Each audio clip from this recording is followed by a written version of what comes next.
ఒకానొక ఊరి చివర ఒకటి చక్కటి మైదానం ఉండేదన్నట్టు. మైదానం అంటే మంచి గ్రీన్ గ్రాస్ ప్లేన్ ఏరియా అన్నట్టు. ఆ మైదానంలో ఒక 4 ఆవులు మంచి ఫ్రెండ్స్. అవి కలిసిమెలిసి ఒకటే చెట్టు కింద ఎప్పుడూ ఉండేవన్నట్టు. తిన్నా పడుకున్నా ఆ 4 మాత్రమే కలిసి ఉండేవన్నట్టు. ఆ మైదానం చుట్టూ థిక్ ఫారెస్ట్ ఉండేది.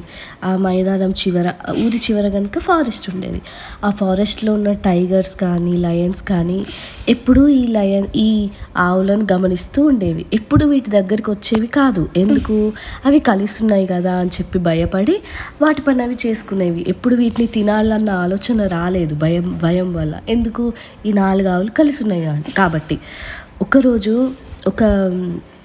ఏమైందో తెలియదు కానీ ఈ 4 ఆవులు గొడవపడి 4 చెట్ల కింద విడివిడిగా పడుకొని ఉన్నాయి అన్నట్టు.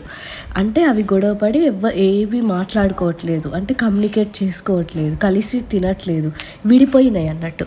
ఒక 4-5 రోజులు ఈ లయన్ టైగర్స్, ఆ అడవిలో ఉన్న లయన్ అండ్ టైగర్స్ అన్నీ వీటిని చూసి, ఓహో ఈ ఆవులన్నీ గొడవపడినట్టున్నాయి, ఈ ఆవులను ఇంకా మనం తినేయచ్చు అని చెప్పేసి భయపెట్టి ప్లాన్ చేసి ఒక్కొక్క ఆవుని అలా చంపేస్తూ తిన్నాయి అన్నట్టు. లాస్ట్కి ఏమైంది? ఒక్క ఆవు కూడా బతికిలేదు. దీనివల్ల నీకు నీతి ఏంటి అని అంటే, మనం ఎప్పుడు కలిసి ఉంటేనే మనకు కమ్యూనికేషన్స్ కానీ, మన ఫ్రెండ్షిప్ కానీ, మన ధైర్యం కానీ, మనకు హ్యాపీనెస్ కానీ వస్తుంది. కలిసి ఉంటే కలదు సుఖం.